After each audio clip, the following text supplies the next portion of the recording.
Hey guys, I'm Nico. And I'm Jack. And we are in the beautiful Ditton Park. Oh, it's absolutely stunning. It's getting dark, but It is getting dark. We thought after a long day of filming, we'd just squeeze in a podcast. What are we talking about today, Jack? We are talking about some of the things that have impressed us since we've come to China, and there is a lot of them. There is a lot. So we have narrowed it down to just, a couple of everyday ones, just to share with you some of our thoughts. So please leave a comment and let us know what has impressed you since moving to China, because I'm pretty easily impressed. But yeah, we're very easily impressed. Yeah. Some of the stuff we talk about, you might think, well, that's so ordinary, especially Yeah. if you're Chinese, but I guess to us, a lot of it is pretty extraordinary. So speaking of everyday things, one of the things that impresses us the most, you can probably guess, is public transport.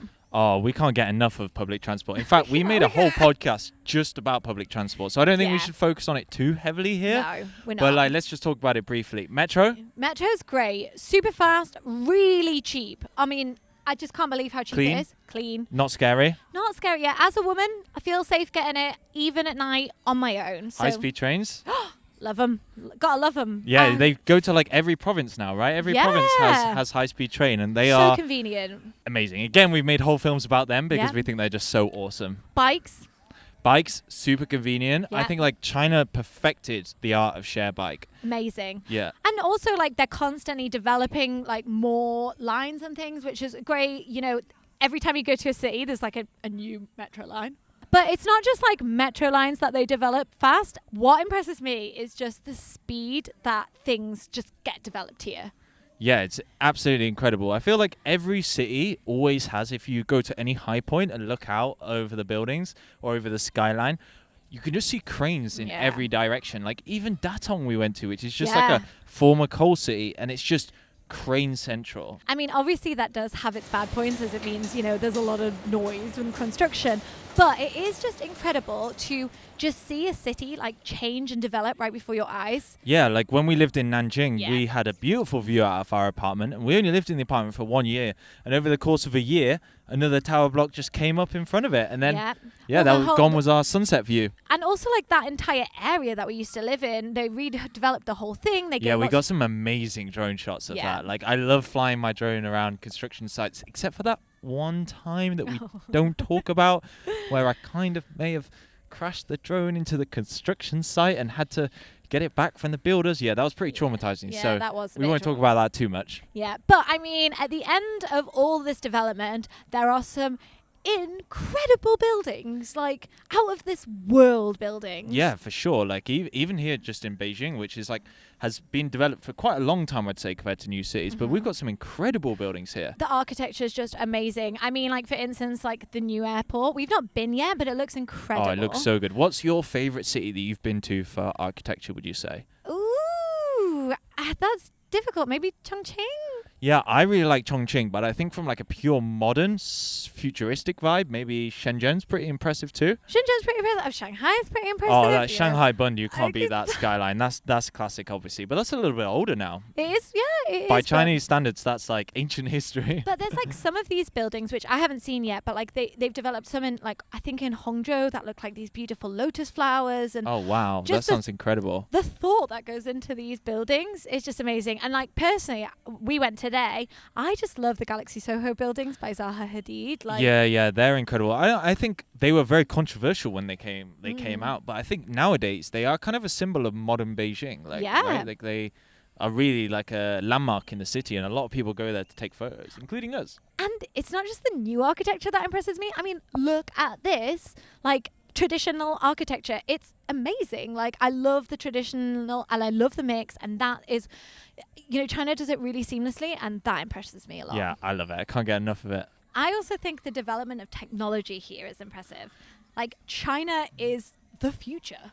Yeah, for sure. And the most of the eastern part of the country is really built up, but if you go to kind of some the western areas out in the desert, they're building solar panel cities. So cities, but instead of houses, it's just solar panels and huge big energy kind of production places. I mean, obviously climate change is a massive issue across the world, but China, so much of their water comes from the Himalayas, and it's going to be really acutely affected by climate change. So I think there's a real incentive to do something about it. And I think China has the resources and also the space. Yeah, definitely. I think those projects are really interesting. And there's also lots of other technology things that just blow my mind here. Like, there's things like robot restaurants. Like, Oh my could you God, yeah. imagine seeing one of those in the UK? It's just crazy.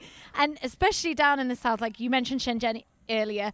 Like, Shenzhen just blew my mind when we went there because sure. there was so much new technology that, I mean, I'm a bit of an old school person, you know. I don't know a lot about technology, but this stuff I was like, wow.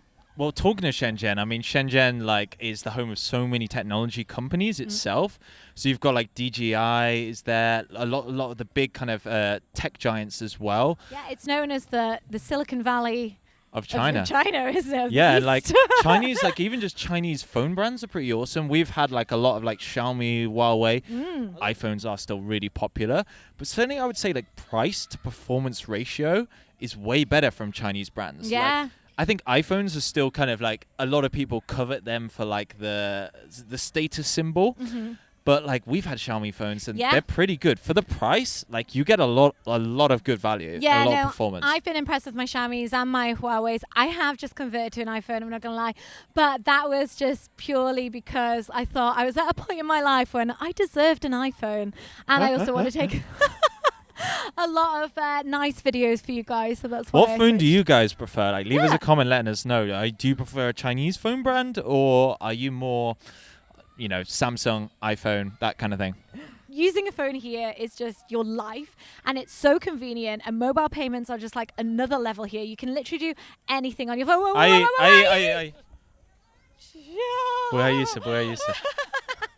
Okay, so someone almost just walked into our camera, which is our fault. We have got it in the middle of the pavement, and we nearly lost it. An IE who is probably over 60, I would say. She was just walking on her phone, using her phone. You couldn't imagine that happening in the UK. Like, I don't think, you know, if you see my grandparents trying to use a phone, it's quite painful. But even older people here have had to embrace using technology because you need it for everything. Yeah, especially with COVID, I think you had to have like the healthcare app and things like that. And I think if you didn't have a phone, it would have made your life a lot more difficult. Yeah, definitely. The best thing about like using your phone for all these convenience things is we order food a lot more here, and I'm super impressed with the fact that you can just get anything delivered.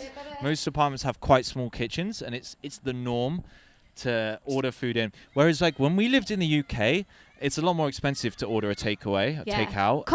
Costs a lot more for delivery. Yeah, and we used to do it just like as a special treat. It was like, oh, we're treating ourselves. Whereas here, it's like what you get for lunch when you're at work, right? Oh, so many people order the food at work. It's just crazy. And also, like when you order stuff from Taobao, like it comes like that, like a day or two. And when you order it from Amazon, sometimes you have to, you know, pay for delivery and things back in the UK.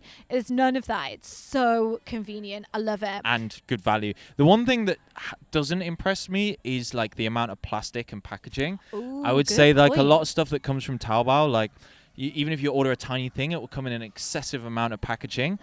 And if you order takeaway, like it always comes in plastic boxes. We try and reuse them as much as possible, but at the end of the day, they can't be recycled. It's all just going into the earth. So it's not that's not a what very I like good to point. I do completely agree with you. It is a little bit sad with how much plastic there is used here. But a lot of cities are actually moving towards like banning single-use plastics in China, as they are already have in many countries around the world. So I hope that kind of over the next few years that's something that will start to change. Totally. Speaking of food, obviously that is something that has impressed me quite a bit because there is just so much food here to try. Yeah, what's your favorite dish? Oh, don't do that to me. Okay, watch the video. Watch the video when I talk about, because I couldn't pick one. There's like 10. Watch the video. I have so many. What's your favorite dish? Liang Pi. Rogamian. Obviously, there's amazing like Chinese food in different provinces, which is like super impressive. But even just like convenience stores impress me here because it just changes all the time. Like every week there's like a new flavor of Lay's. Like, what's that about? Yeah. It's incredible. Also, drinks are really good. There's so many different types of drinks here. What's your favorite drink? I really like the 7-Up Mojito, which I've not been able to find in a while, so I hope that's not gone. The Pepsi Lime, that's really good. Or the Raspberry Pepsi. Baby Yang. Well, speaking about drinks, it's about to get dark. I think we should go have a drink. Yeah, cheers to that. Cheers to Thanks that. for joining us for another podcast, though. Yep. I hope you enjoyed this. Don't forget to subscribe. Leave us some comments letting us know, what impresses you? What's your favorite drink? What's your favorite food? Anything you like. We'll like it. Don't forget to subscribe. See you later. Bye, guys. Bye.